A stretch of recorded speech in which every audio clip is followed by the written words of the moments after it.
Hey guys, it's Monk52 here of course, and today we're discussing the black.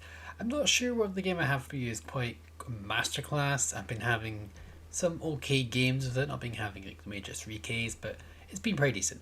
We're comparing this boat to the base Fletcher, because basically the black is the first Fletcher we got before it was buffed to Oblivion. Because the Fletcher, as we normally know, is just incredibly overbuffed. As you can look at the black here, it's ET 1.8 K alpha with 2.7 reload, same commander 1.9 with 2.3, and then 2.2 with 2.3, and 2.7 with 2.1. So yeah, Fletcher buffs and also the shell arcs again in Fletcher are just simply better. You're better long range, you're better short range. You've just got better everything with Fletcher, really, because it's been overbuffed. But the black is the base Fletcher, which is still a good ship, but the problem with that is all the buffs that the American boats have means Fletcher will just straight up kill it. In terms of detection, it's also equal if we pop in the same there 5.4, same build 5.4. So it's essentially the same ship. The main difference is, of course, this is the base Fletcher, it's not been buffed, and the massive difference here is the 7.5 kilometer 13-second radar. Now, obviously, you don't put on engine boost because basically you're playing Fletcher, and it's better just to do the tech tree because it's simply better in pretty much every single way. The torpedoes are quite interesting, to be said. 13.7 there we go. 30.7 kilometer range, very slow at 43 knots, but very, very good detectability at 0.9. So if you're running a full torpedo build in this, so you're not really into gunboats, I really think you should be using gunboat build on this guy. But let's just say, for example, we're running Gleaves on this man, and we put on Cloak and Dagger, which is more detectability. You're also using Adigo. It goes down to a whopping 0.6 47 knot torpedoes.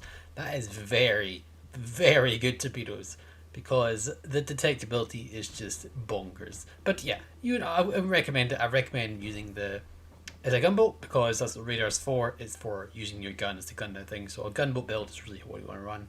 You've also got your standard American smoke, and again, you've got 3 charges of this radar. It only lasts 13 seconds, but it's still very good. And having that radar brings a lot of utility to the fight. It's very effective as a bow. Now on to commanders. If you have this guy, Vincent Mordoff is pretty darn good. His base trait for Destroyer Reload, using Observant Rage. Yeah, Destroyer mean better reload. Observant Rage for more reload.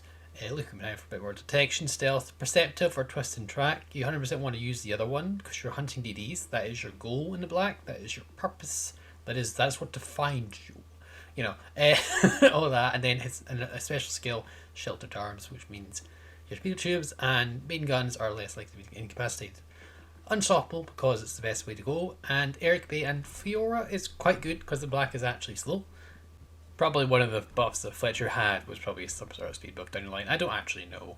38 knots for Fletcher, and that was the 36 something for the black. And these are both commanders here, and both of them have their speed buffed with Blue Fiora. So, pretty meh. Alternative commanders here, free to play ones. You've got Halsey, you can run pretty much the exact same build. Yeah, pretty much that's perfectly fine. You can run Arleigh Burke. Really good options are black. It's quite versatile in commander builds. Running something like this sounds pretty good. Inspirations would be obviously if you're, or you just do straight up William Sims Bay. Dewey is actually a really good inspiration again. So you'd run William Sims and Eric Bay. I don't have him leveled up much though, but yeah, you could use this. You could burn it down. I probably would use burn it down over Contact as Imminent. I think the extra fire chance would be much more effective. You'll be using your guns a lot more in this boat, so that will really help you out. Look me now, but this can detection, more speed for malicious, which means you kind of like negate Fiora, you can get more Sims health, and then obviously Steer Kirtland fully packed, which gives you an extra smoke, an extra radar, and the benefit of when you're close to someone, it regenerates much faster, so you can chain your radars much more effectively. So yeah, losing the extra, you're getting free smoke and 4 radar, quite handy. So if you have a well leveled Mr. Dewey, then recommend it honestly. So yeah, that's pretty much it for this. If you're comparing this to Fletcher, in a 1v1 gunfight, the Fletcher will win, but the whole thing in black, it has the radar, so you smoke up, use your radar, and you dack it down whatever's trying to kill you. So yeah, without further ado, let's get into battle.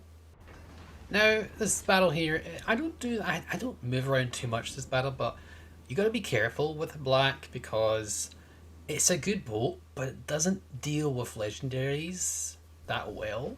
and you got to be careful of that. Tier 7 is where the black belongs. It doesn't really do well being up tiered because it has decent guns, but in a straight gunfight, it will lose to most gunboats. It will still win against others, but it really is not an easy boat to play if you want to use your utility and use your radar and use it smartly. But again, you need to watch out for boats that have sonar, boats that have the radar as well. Just typical DD stuff. And again, you can't take these straight gunfights because you will lose. Sims is a really solid inspiration. Maybe swapping out Sphere with Sims would be better, but it's really teach their own, honestly. I give these recommendations on build. It's really up to what you prefer. Sims in Bay is probably the most competitive pick. I wouldn't recommend a double concealment build. You could run it though, but having the extra smoke is quite nice. So Dewey is also pretty solid. See, we're spotted here, so we can pop our radar here. We actually spot 2 destroyers, and the bird thing is there's another black, which is quite bad because he could just straight up counter radar us, and we've got a Z23, which is also pretty much almost a radar itself because of the sonar duration and range. There's the sonar. Oddly enough, the black hasn't radared, but we just smartly disengaged here because we're biting off way more than we can chew. But the good news is we've traded quite positively into this black here. We've done a mammoth amount of damage to him. Gun focused build is really paying off here. This is one downside to running maybe a Dewey build. You know, you're really having the extra gun power really helps. Now we want to go forward here, but we can't just yet because without a doubt the black and the Z23 torps are coming our way. We see one, and that's pretty much what's going to happen. But you really need to get forward and start moving in to the right and just start retreating back a little bit. Maybe send some torps of our own, something like that. We need to try and keep these two DDs at bay. If we can keep those 2 destroyers at bay with the price of 1, that's well worth it. There's more torps, probably the black torps there. Yeah, maybe.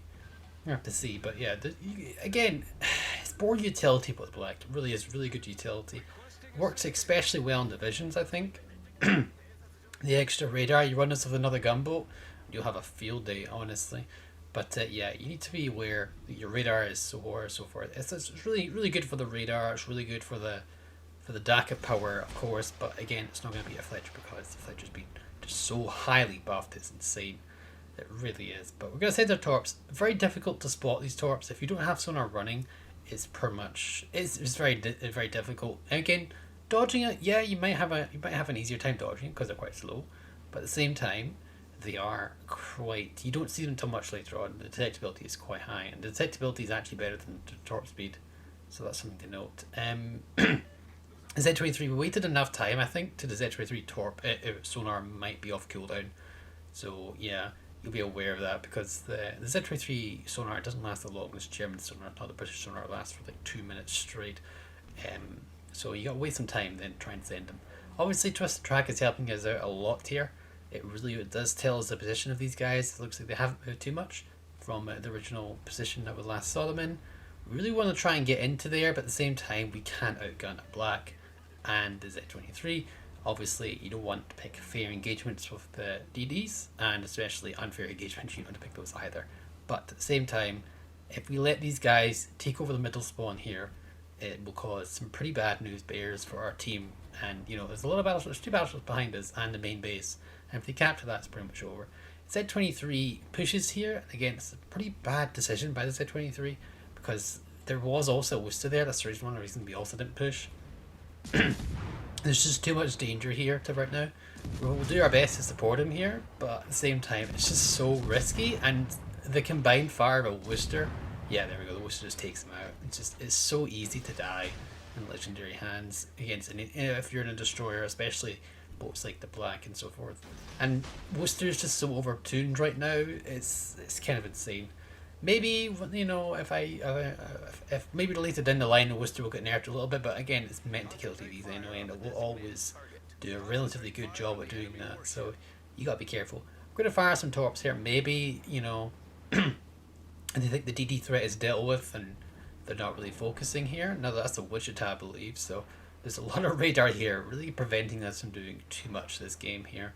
But what we're doing right now, we're just holding our side, making sure that nothing gets past us into the base, and that's really the biggest concern, defending our base, because there's still enough DDs in the field to cause some hassle. Now, I'd like to do more, but this map is really quite limited if you're on the middle. But it's just how it is. Sometimes you can't be too aggressive on the black. Your main job on this boat is to hunt other destroyers. And if you can do that successfully, then you've done a good job, honestly. It's not always about getting the best XP, though I'm sure there will be some decent black games in the future. This is probably one of the most I'd use for an example of like how to deal with the black in a troubling situation here. But yeah, that's probably how I'd do it. Now, base gets captured here. Flandry asks for help. That's no problem. We already see someone's coming to base, which means the destroyers went around the outside. He's went around the other side, the right hand side of the map. So it's 1DD. It's probably the Ostergotland.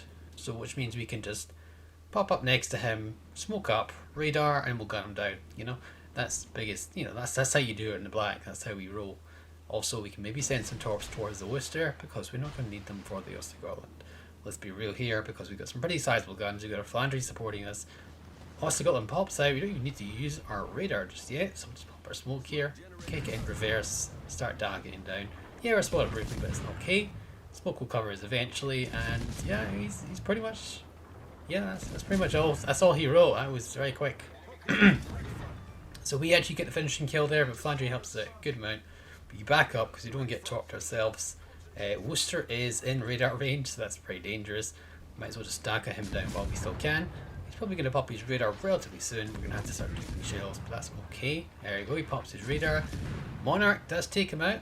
Very, very, very, very good. So now we work on Massachusetts. We just DACA him down again, trying to stay in our smoke screen. We don't get spotted for too long. We do spot a little bit, and that's just a little bit poking out. Just get some DACA down here again. Black, its main advantage really is its guns. We do actually get a fire on the Massachusetts, which is quite good. But we need to change our attention towards Bismarck as he's causing our Flandry, who's defending the base like a champ, are the biggest problem. Obviously the Adigo as well, but we can't shoot the Adigo. We also got to respect our distance and really use our long duration smoke screen to just try and whittle down Bismarck as much as we can, because we gotta really be careful. He could be running sonar, he could be spotting us, and again the Adigo's also there as well, and that could be all she wrote really if we're not careful of that. So we'll just DACA him down. This is what Fletcher does as well, because this pretty much is the unbuffed Fletcher, which is a perfectly capable ship. It's just people didn't know how to play this boat way back in the day, so it's a weird one, honestly. Weird one. So yeah, Flandry's just tanking like a champ. Our base is being contested, of course, by the Bismarck. There's no other destroyers left in the map, so all we have to do now is basically just try and get rid of the battleships and farm as much damage as we can while we're defending the base, making sure the Bismarck is constantly reset. And basically, even if he kills the Flandry in question, we'll probably whittle him down in enough time. Because, you fire enough stuff at the wall, eventually some of it will stick. One advantage / disadvantage of these American smoke screens is they do last a relatively long time, and that's always great and all, but at the same time, you don't always use smoke screens for getting yourself in a position to farm enemy ships. It's nice when you can. We're going to get spotted by Massa here, a little bit, it's only briefly though, so it's okay as long as you don't shoot. We're not going to cause any problems, we're not going to make a detection issue. But yeah, no, American smoke screens, they last quite some time, but you're rarely in that position where you can just really take advantage of that. Smoke screens are usually for when you've messed up in a destroyer. Not always, but it can be a problem. We do get spotted by the Bismarck here, so we just need to go DACA him down. We've hit the hull, we've hit the nose of the ship, so now we need higher up and try and get the midsection or even the back of the ship with our guns. A double fire should be pretty devastating here to this Bismarck. We do get double fire, which is really good. Now just try and really put on the DACA and dodge his secondary fires. Double fire should kill him. Main guns do, that's always good. Massa is next on the chopping board. Looks like he's charging the remainder of our team, and we're just going to DACA him down and try and get some extra damage in as much as we can. We successfully defended the base, and we have nothing but Adigo to deal with on our base. Now, he's the only ship remaining. We've pretty won this pretty significantly, but the really highlight is here that we had to defend the main base from the Ostergotland and Black. Playing it safe is genuinely quite a good requirement for Black. You really want to be careful on that. I'll have other games up on Black, but I wanted to get a video out on it and just discuss what my plans are for how you approach and play the Black, because people are basically finishing off their campaigns now, so I thought it'd be a good time to illustrate how the Black, at least in my opinion, should be played. I mean, I've not really had the